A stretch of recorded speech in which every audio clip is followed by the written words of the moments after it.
Touch my sweet potatoes again, and I don't care if you are 6'4" with alpha blood in your bones, I will hit you with this rake. Avery Monroe said it before she understood what she was looking at. The man in her root cellar froze with half a roasted sweet potato in his hand and the expression of someone who had once commanded armies but had never been caught stealing dinner by a woman in flannel pajama pants. It was 2:17 in the morning. Rain tapped against the farmhouse windows. The power had flickered twice, the old pipes were complaining, and Avery had come downstairs expecting a raccoon, maybe a neighbor's dumb teenage son trying to win a dare. Instead, she found a stranger standing between 3 crates of winter squash and the entire November harvest of her best sweet potatoes. He was barefoot, muddy, broad-shouldered, and too still. Not scared still. Predator still. His dark hair hung damp over his forehead. His coat was torn at the side. His eyes were gold in the beam of her flashlight. Not brown, not hazel, gold, like a wolf caught pretending he was not a wolf. Avery tightened both hands around the rake. You have exactly 5 seconds to explain why the deadliest-looking man in Montana is eating my crop in my basement. He looked at the rake, then at the sweet potato, then back at her. Your door was unlocked. It was not. Your lock was weak. That is not the same thing. His mouth moved like he was considering an argument, then decided he was too tired to dignify private property law. He took another bite. Avery stared at him. Unbelievable. The scent hit her then, cutting through damp wool, cold rain, and roasted sugar. Alpha. Not local pack alpha. Not county line alpha with a lifted truck and too much cologne. This was older, sharper, buried under smoke and iron and something cracked. Crown blood. Her omega instincts reacted first, a hard pull beneath her ribs, the kind of pull her grandmother had warned her about, and every sensible woman hoped happened somewhere more convenient than a vegetable cellar. The stranger felt it too. His shoulders locked. For 1 second, the whole room went silent, even the rain. His wolf looked through his eyes, exhausted and furious and strangely calm because of her. Avery swallowed, annoyed at her own pulse. No, she said. Absolutely not. You do not get to break into my house, steal my sweet potatoes, and start a mate bond situation before breakfast. His gaze sharpened. You felt that. I felt my patience leave my body. He almost smiled. It was small, dangerous, and gone too fast. Then his hand pressed against his side, and Avery saw the dark stain beneath his coat. Not enough to make her panic. Enough to explain the bare feet, the shaking he was hiding, and the way he leaned slightly against her potato shelf like it was a royal support beam. You're hurt, she said. I'm fine. Men who say that in my kitchen usually bleed on things I just cleaned. I'm not in your kitchen. Because you didn't make it that far. He looked toward the stairs, measuring distance, exits, threats. That was when Avery saw the mark on the inside of his wrist, a black crown crossed by a silver wolf. Every school kid in the northern states knew that symbol. Northern Crown Pack. The royal line. The missing Alpha King. Her flashlight dipped half an inch. The man noticed. Of course he noticed. Don't say it, he warned quietly. Avery lifted the rake again, because fear was one thing and being ordered around in her own basement was another. Fine. I won't say you're Dorian Blackthorne. His jaw went tight. Above them, thunder rolled over Blue Hollow Farm. Somewhere outside, something large moved near the barn, and every chicken on the property lost its mind. Avery glanced at the ceiling, then back at the wounded king in her root cellar. He was still holding her sweet potato. You brought trouble with you, she said. Dorian Blackthorne looked at her with gold eyes full of secrets. Yes. A pause. And I need one more potato. Avery did not give the missing Alpha King another potato. She gave him a chair, because he looked one stubborn breath away from falling into her onions, and she had worked too hard on those onions to let royalty ruin them. Sit, she said, pointing the rake toward the old pine chair beside the cellar stairs. Dorian Blackthorne looked at the chair as if furniture had never outranked him before. I do not take orders from civilians. Avery blinked at him. That is adorable. Sit before you pass out, and make me explain to the Blue Hollow Sheriff why there is a king-shaped problem in my basement. For a long second, his alpha pressure filled the cellar, low and heavy, the kind of power that made most wolves lower their eyes before they knew they were doing it. Avery felt it slide over her skin, felt her omega instincts notice, consider, and then file a complaint. She stayed exactly where she was. Dorian noticed that too. His mouth tightened, but he sat. Badly. Like a man surrendering to a chair under protest. Avery set the rake against the wall, close enough to grab, then crouched near his side with her first aid box. The torn fabric beneath his coat was damp and cold. She did not ask permission twice. This is going to sting. I have survived worse. Men always say that before making the face. What face? Avery pressed the clean cloth to his side. Dorian went perfectly still. His jaw clenched so hard, she could have used it to crack walnuts. That face, she said. His golden eyes cut to hers. Annoyed. Embarrassed. Alive. The bond beneath her ribs gave one quiet pull, like something inside her recognized him and wanted to step closer. Avery ignored it with the discipline of a woman who had ignored taxes, drought, and one rooster with emotional issues. You have silver burn, she said. Not deep enough to kill you, but enough to make you stupid. I am not stupid. You broke into a farm for root vegetables. He looked away. I was hungry. That landed softer than she wanted it to. Not because he said it dramatically. He did not. He said it like a fact he hated having to admit. Avery cleaned the wound with warm water, crushed yarrow, and the last of her good whiskey.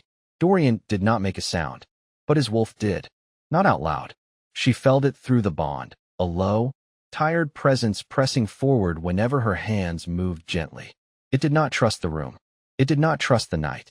It trusted her touch faster than either of them wanted to discuss. Upstairs, the chickens finally quieted. Rain kept tapping the windows. The farmhouse settled around them, old wood creaking like it had opinions. Who is outside? Avery asked. Dorian's eyes moved toward the ceiling. Council patrol. Your council? Not anymore. She tied the bandage firm, then leaned back on her heels. That sounds like the kind of sentence people say right before my barn catches fire. I will leave before dawn. No, you will not. His gaze snapped back. Avery stood, picked up the half-eaten sweet potato, and dropped it into a bowl beside him. You are feverish, hunted, and apparently terrible at burglary. You can sleep by the stove until morning. Then you can explain why the Northern Crown Pack is telling every radio station from here to Idaho that you abandoned your throne. Something in his face shut down. Not anger. Pain dressed up as control. They are saying that. They are saying worse. Dorian stared at the floorboards above them. For the first time, he looked less like a deadly alpha king and more like a man who had heard his own life being rewritten by people he once trusted. Avery should have stepped back. She should have called someone. She should have remembered that kings did not end up in root cellars unless trouble was already chewing through the walls. Instead, she handed him the bowl. Eat slowly, Your Majesty. His eyes narrowed. Do not call me that. Then stop looking offended by vegetables. For one breath, the corner of his mouth moved. Almost a smile. Then a truck rolled slowly past the farmhouse, headlights sweeping across the cellar window, and Dorian's wolf rose behind his eyes. The truck stopped at the end of Avery's driveway, and every warm thing in the farmhouse seemed to hold its breath. Dorian was on his feet before she could blink, one hand braced against the wall, golden eyes fixed on the narrow cellar window. Stay behind me, he said. Avery looked at the bandage she had tied less than 10 minutes ago, then at the man swaying like pride was the only thing keeping him upright. Absolutely not. You can barely win an argument with gravity. The headlights slid across the rain-black yard, paused on the barn, then moved on toward the county road. Dorian did not relax until the engine faded into the storm.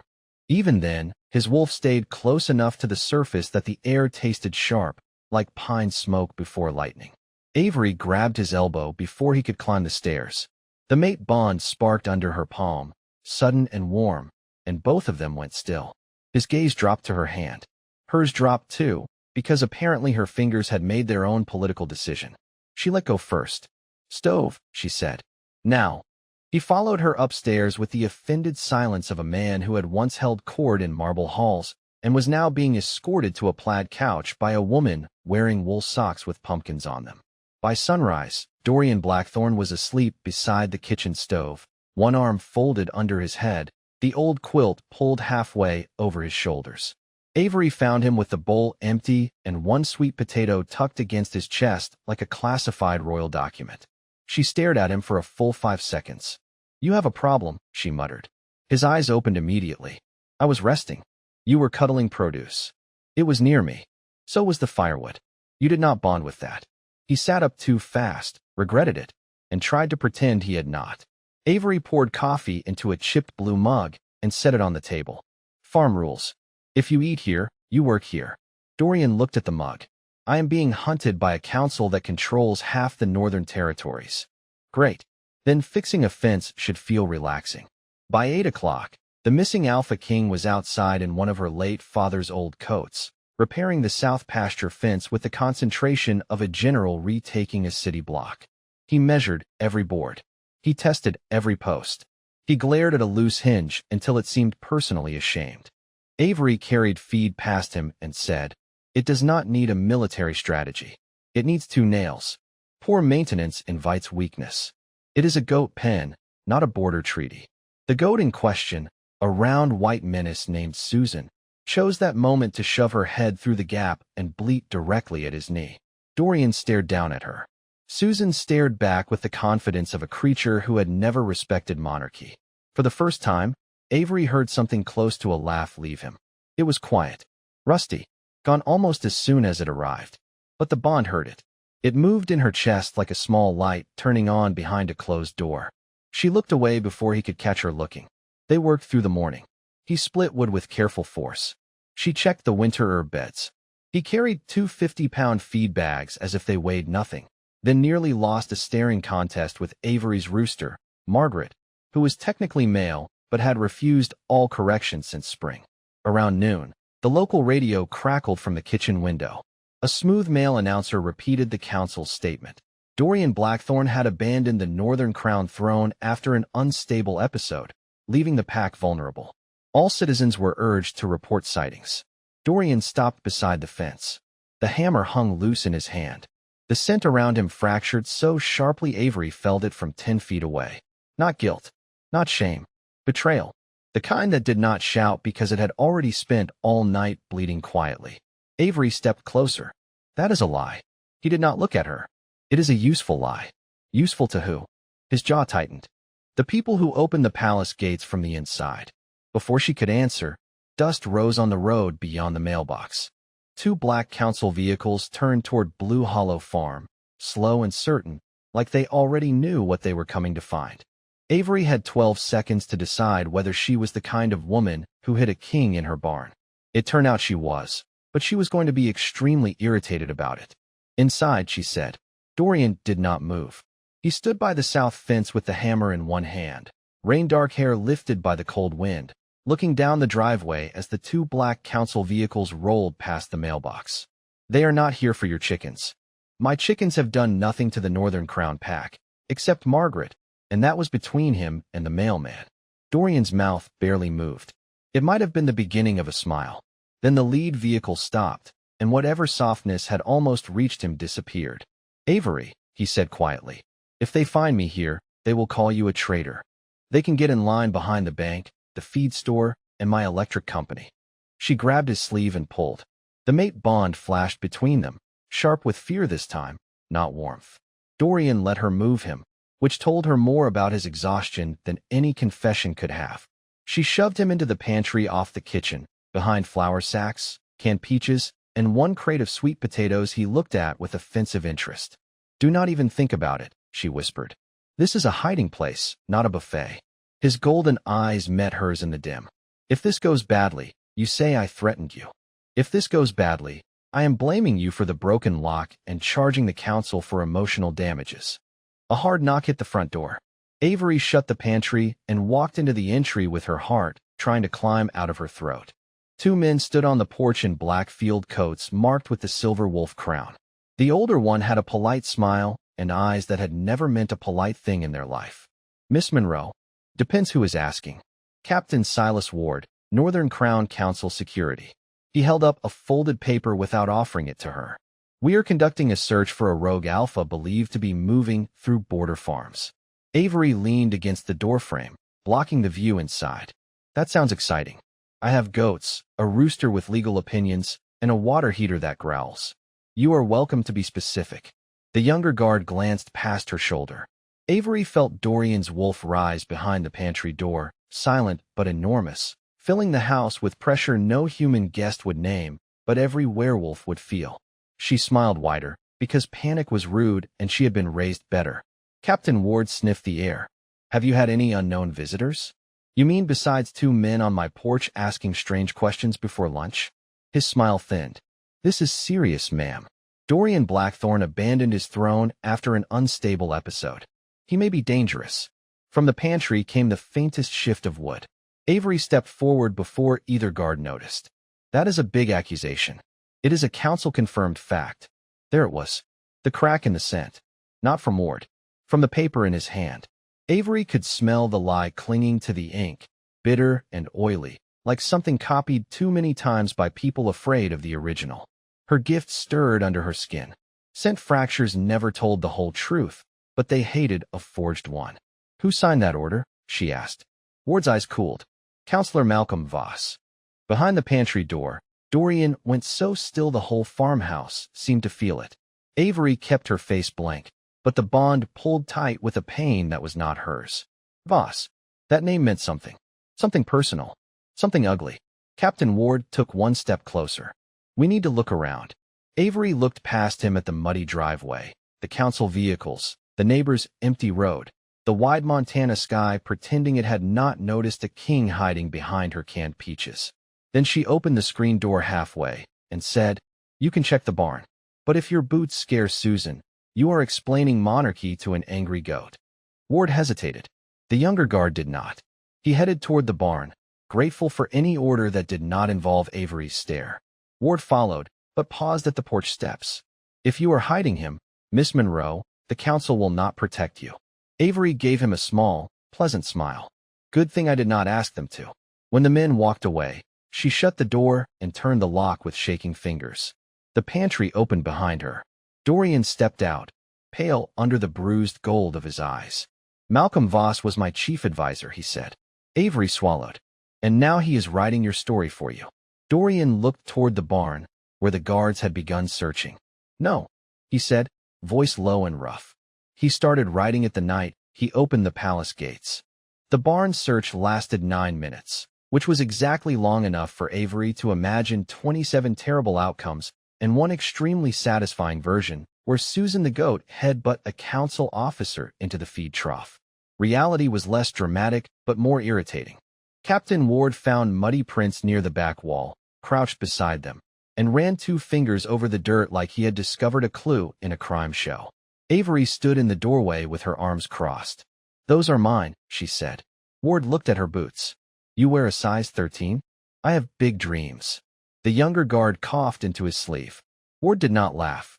His eyes moved from the prints to the farmhouse, then to the gray ridge of trees beyond the pasture. Something large came through here last night. This is Montana. Large things walk around without checking in. Susan chose that moment to scream from her stall with the timing of a witness entering protection. The younger guard stepped back. Ward folded the search order and slipped it into his coat. If you see him, call the number on the notice. Do not approach. Do not shelter him. Do not believe anything he tells you. Avery tilted her head. That sounds less like a warning and more like you are afraid he might explain himself. Ward's expression went flat. Careful, Miss Monroe. Border Omegas have lost farms for less. That was the first honest thing he said all morning. The scent of threat came off him clean and cold. Avery smiled anyway, because some men mistook fear for obedience, and she had no interest in educating him for free. When the vehicles finally left, she walked back into the house and found Dorian standing in the kitchen with both hands braced on the counter, staring at the radio like it had insulted his dead relatives. Voss told them I lost control, he said. He told them I turn on my own guard. He told them Elias Reed opened the gates because he was stopping me. Avery closed the door behind her. Was Elias your beta? Dorian's silence answered before his mouth did. He was my brother in everything but blood. The bond tightened, not warm now, not sweet. It carried the ache of a loyalty broken so deeply it had become part of his breathing. Avery stepped closer, then stopped herself. Did he betray you? Dorian looked at her, and for once there was no king in his face. Just a tired man with too much pride and nowhere safe to put the hurt. I do not know. That may be worse. The afternoon passed in small, careful movements. Avery changed his bandage. He repaired the pantry lock he had ruined. She made soup. He ate quietly, But when she slid a roasted sweet potato onto his plate, his wolf looked at her through his eyes with such open relief that her throat tightened. "You are allowed to need food," she said. "I am allowed to need very little. That is not a virtue. That is bad maintenance." He almost smiled. Almost. Later, while rain turned to sleet against the windows, Avery found him at the back door, watching the dark fields. "You were thinking about leaving. I should have left already." That was not a denial. He turned toward her. "If I stay, Voss will use you. He will take your farm, your name, your safety. He will make you a lesson. And if you leave, he gets me instead." Avery stared at him. "That is the dumbest noble thing I have heard all week, and I had to listen to a goat argue with a bucket." His eyes softened, which was unfair and entirely unhelpful.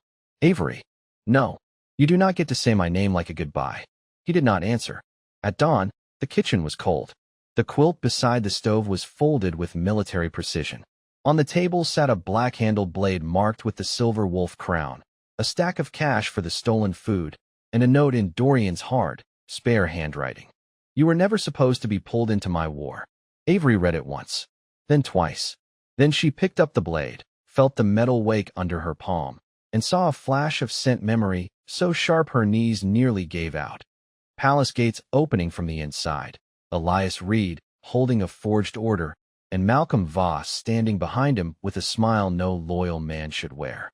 Avery looked toward the northern road, where Dorian's tracks were already fading under the sleet. "You idiot," she whispered, grabbing her coat. "You left me evidence." Avery drove north in a 12-year-old pickup with bad heat, worse suspension, and a royal oath blade wrapped in a dish towel on the passenger seat. Beside it sat a paper grocery bag full of roasted sweet potatoes, because if she was going to walk into the Northern Crown Hall and accuse powerful wolves of treason, she might as well bring the reason this entire disaster had started. The road climbed out of Blue Hollow before sunrise, past frozen cattle fields, gas stations with burned coffee, and billboards warning travelers not to cross packed territory without clearance. Avery ignored the signs. She had ignored worse advice from men with nicer boots. By late morning, the Crown Hall rose ahead of her on a ridge outside Helena, all black stone, glass, and old money pretending it was public service. Guards stood at the gate in silver-crowned coats. One of them looked at her truck, then at her muddy boots, then at the grocery bag in her hand. "Deliveries go around back." Avery smiled. "Perfect. I am delivering a problem." That got her inside, though mostly because no one could decide what category she belonged in. She passed marble floors, oil portraits, and pack members who stared like she had tracked a barnyard through church. Maybe she had. Good. The main chamber was already full. Northern Crown wolves sat by rank. Council families in the front, territory alphas along the sides. Lower pack members crowded near the back like truth only mattered if it had a title. Dorian stood at the center below the raised council bench, wrists bound with silver-lined cuffs that made Avery's stomach twist. Though he held himself, so still most people probably missed the pain. She did not. The bond found him before her eyes did. It pulled once, hard and bright, and Dorian's head turned across the room. For half a second, every royal mask he wore cracked. Then he saw the bag in her hand, and something dangerously close to disbelief crossed his face. Avery lifted it slightly. His mouth moved without sound. "Please tell me you did not." She did not need the bond to understand that. Counselor Malcolm Voss sat above him in a dark suit with a silver pin at his collar and a face built for lying in calm rooms. "This hearing concerns the instability and abandonment of Dorian Blackthorne," Voss announced. "No outside testimony will be accepted." "That is inconvenient," Avery said, walking down the center aisle. Every head turned. Someone whispered Border Omega like it was a stain that might spread. Avery kept walking. Captain Ward stepped into her path. "Miss Monroe, you have no standing here." "Funny. Your king had standing in my root cellar 2 nights ago." The chamber went silent so fast even the old lights seemed to hum louder. Dorian closed his eyes. Not from shame. From the exhausted realization that Avery Monroe was about to become everyone's problem. Voss stood slowly. "Remove her." Avery set the grocery bag on the nearest council table. The smell of roasted sweet potato drifted through the chamber, warm and ridiculous against all that marble. A few wolves blinked. Dorian's wolf pushed close enough that the air changed. The cuffs sparked softly. I have evidence, Avery said. And before anyone asks, yes, part of it is lunch. A woman in a white coat rose from the noble benches. Maris Vale, if Avery remembered the newspapers right. The council's preferred royal match. Beautiful, polished, and watching Avery like she was trying to decide whether this was madness or courage. Voss pointed at the door. This is crown business. Avery unwrapped the black-handled blade. The silver wolf crown on the hilt caught the chamber light and flared under her palm. Gasps moved through the room. Dorian's gaze sharpened. Elias Reed, standing near the guard line, went pale. Avery looked straight at him. Good, she said quietly. You recognize it. The blade warmed, and the scent memory rose again. Palace gates, forged orders, Elias opening the way, Voss standing behind the lie. Avery turned to the council bench. You all keep saying he abandoned the throne. That is not what this blade remembers. Voss's smile vanished. Dorian looked at Avery then, really looked at her, and the bond between them stopped feeling like a secret. It felt like a door opening in front of the whole pack. For 3 seconds, no one in the crown hall moved. Then everyone started talking at once, which Avery understood as the official sound of powerful people realizing a farm girl had brought receipts. Voss struck the council bench with his palm. That blade is a ceremonial relic. It does not give testimony. Avery looked at the silver crown glowing under her hand. Funny. It seems more honest than most people in this room. A low ripple moved through the benches. Dorian did not smile, but his eyes warmed for one dangerous second before the pain from the cuffs pulled his focus back. Avery noticed. So did his wolf. The air sharpened, and half the guards shifted their weight. Careful, Voss warned. His instability is proving itself. No, Avery said. You are provoking a bound alpha and calling the reaction evidence. That is not law. That is bait. The chamber quieted again, not because they respected her, but because she had named something they all recognized and had politely ignored. Elias Reed stood near the guard line, face gray, one hand pressed to the back of a chair like the floor had become unreliable. Avery turned toward him. You opened the palace gates. Elias swallowed. I had orders. Forged orders. They bore the royal seal. The oath blade warmed harder in Avery's palm, pulling scent memory into the room like cold air through a broken window. She could smell rain on stone, fear in the corridors, Elias's confusion, and under it all, Voss's scent, sharp and covered with a chemical sweetness that did not belong. Avery looked at the grocery bag on the table. Do you know what farmers learn fast, Counselor Voss? He stared at her as if dirt had begun speaking. Enlighten us. Things leave traces. She reached into the bag and lifted one roasted sweet potato, wrapped in brown paper. A few noble wolves looked offended by the vegetable's lack of dignity. The night Dorian came to my farm, he had silver burn and suppressor residue on his coat. Not enough for most people to notice. Enough for my herbs to notice. Voss gave a soft laugh. Herbs. Yes, plants. Those inconvenient little witnesses your expensive schools forgot to respect. Maris Vale's mouth twitched. Avery peeled back the paper, showing the faint green dust baked into the skin. This is moon sage. It reacts to suppressor oils. I dusted the crates after the patrol came. The same oil was on the oath blade. The same oil is on the forged order Elias received. Voss folded his hands. A touching kitchen experiment. Then you will not mind touching it. The silence snapped tight. Avery placed the potato on the council table and rolled it gently toward him. It stopped beside his right hand. Voss did not move. Dorian lifted his head. Elias looked at Voss, and whatever loyalty had kept him standing began to crack in real time. Touch it, Avery said. If I am wrong, nothing happens.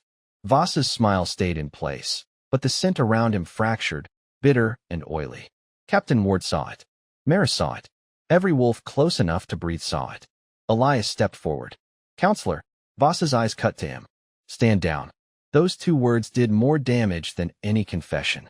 Elias flinched like he had heard them before, on the night he opened the gates, when he still believed obedience was loyalty. Slowly, Elias reached into his coat and pulled out a folded order sealed in black wax. He gave it to me, he said, voice rough. He said the king had turned unstable. He said I was saving the pack. Voss rose. You will regret this. Dorian spoke for the first time, low and steady. No, he already does. That quiet mercy hit the room harder than anger would have. Elias bowed his head, shame plain on his face. Avery felt the bond shift, not softer exactly, but deeper. Dorian was not reaching for revenge. He was choosing truth while it hurt. Maris Vale stood from the noble bench. Let the record show Counselor Voss refused the test. Voss turned on her. Sit down, Lady Vale. Maris lifted her chin. No. The words spread through the chamber like a match catching dry grass. Avery saw Voss understand, too late, that his room was no longer entirely his. Then the silver cuffs around Dorian's wrists flickered, reacting to the oath blade in Avery's hand, and the crown hall filled with the sound of old magic waking up. The old magic did not roar. It breathed. Silver light crawled over Dorian's cuffs, thin as frost, and every wolf in the crown hall felt the truth of it before anyone found the courage to speak. The oath blade knew its king. It knew the bond reaching for him across the marble floor. It knew Avery too, which seemed to offend half the council more than the evidence of treason. Voss saw their faces shifting, saw doubt moving through the room like weather, and changed tactics with the smooth desperation of a man who had practiced too many lies. There, he said, pointing at Avery. That is the contamination. The word landed cold. Dorian's head lifted. Avery felt his wolf slam against the edge of control, not wild, not unstable, but furious in the cleanest way. She took one step toward him before she could stop herself. The cuffs flashed brighter. Voss smiled. You all feel it. The bond. A border omega with no rank, no bloodline, no council standing, has compromised the judgment of the Alpha King. Voices stirred in the chamber. Some shocked, some hungry for the excuse. Avery stood with the oath blade in one hand and sweet potato dust on the other, suddenly aware of her muddy boots, her old coat, every noble stare measuring the distance between her and the throne. For one painful second, she wondered if Voss had found the cruelest truth in the room. Maybe she was the weakness they could use against Dorian. Maybe walking in here had saved his name and endangered his crown. She looked at Dorian. He was already looking at her, and his face changed when he understood what she was thinking. No, he said. Not loud. Not dramatic. Just final. Voss turned on him. You do not get to decide what the law sees. I am the law you tried to bury. The chamber went still again. Dorian raised his bound hands, and the cuffs sparked, but he did not flinch. For months, you told this pack I abandoned them. You forged orders. You used Elias Reed's loyalty against him. You put fear in the mouth of every guard and called it duty. Now you want them to fear her because she did what none of you had the courage to do. Avery's throat tightened. He was not finished. She told the truth. Dorian looked across the hall, not at Voss now, but at the wolves who had once followed him. If a crown is too fragile to survive an Omega farmer with evidence, then the crown was already broken. Maris Vale stepped into the aisle, pale but steady. Counselor Voss approached my family 3 weeks ago, she said. He promised a royal match after Dorian was declared unfit. I was told it would stabilize the pack. I was not told the king had been framed. Voss's face hardened. You would throw away your standing for her. Maris glanced at Avery, then at Dorian. No, I am trying to recover what little is left of it. Something broke open then. Not the cuffs. Not yet. The room. Territory alphas began standing. Lower pack members at the back raised their voices. Captain Ward removed his silver-crowned coat with slow, visible shame and placed it on the bench. Elias Reed walked to Dorian, knelt, and bowed his head. I failed you, he said. Dorian's expression tightened with grief. Yes. Elias swallowed. Let me help fix it. Avery watched. That mercy cost Dorian something. Then his eyes returned to her. Avery Monroe, he said, voice carrying to every corner of the hall. You are not my weakness. The bond between them warmed, steady and safe, no longer hiding. You are the reason I remembered what kind of king I was supposed to be. The oath blade flared.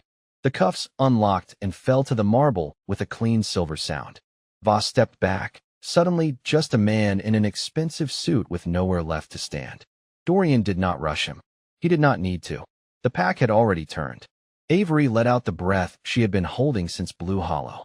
Dorian crossed the floor toward her, free now, but careful, stopping close enough for the bond to settle without trapping her in it. You came, he said softly. Avery looked up at him. You left me a note, a knife, and no plan. Somebody had to bring common sense. His mouth curved, tired and real. And sweet potatoes. Evidence, she corrected. Do not make it weird. Behind them, the council chamber erupted into orders, confessions, and the sound of an old hierarchy learning it was not immortal. Voss did not fall with a shout. Men like him rarely did. He fell in silence, in signed orders, stripped titles, sealed accounts, and the long walk from the council bench to a packed tribunal where nobody looked proud of having once obeyed him. That was the part Avery remembered most. Not the old magic. Not the silver cuffs hitting marble. The silence. The way power, once exposed as fear wearing a nice suit, became smaller than everyone expected. Elias Reed gave public testimony before the entire Northern Crown pack. His voice shook once, when he admitted he had opened the palace gates because he trusted the wrong order more than he trusted the king who had stood beside him for 15 years. Dorian listened from the throne he had not yet sat in again. When Elias finished, he bowed his head and waited for punishment. Dorian did not forgive him cheaply. He removed Elias as beta because broken trust could not be patched with pretty words. Then he assigned him to rebuild the border territories Voss had squeezed for taxes, land, and silence. Redemption is work, Dorian said. Start there. 3 weeks later, Blue Hollow Farm still smelled like frost, hay, and wood smoke, which Avery preferred to marble, politics, and wolves pretending furniture arrangements were national security. The new Royal Land Order arrived by official courier, protecting independent Omega farms from council seizure. Avery read it twice at her kitchen table, then checked the signature at the bottom. Dorian Blackthorne.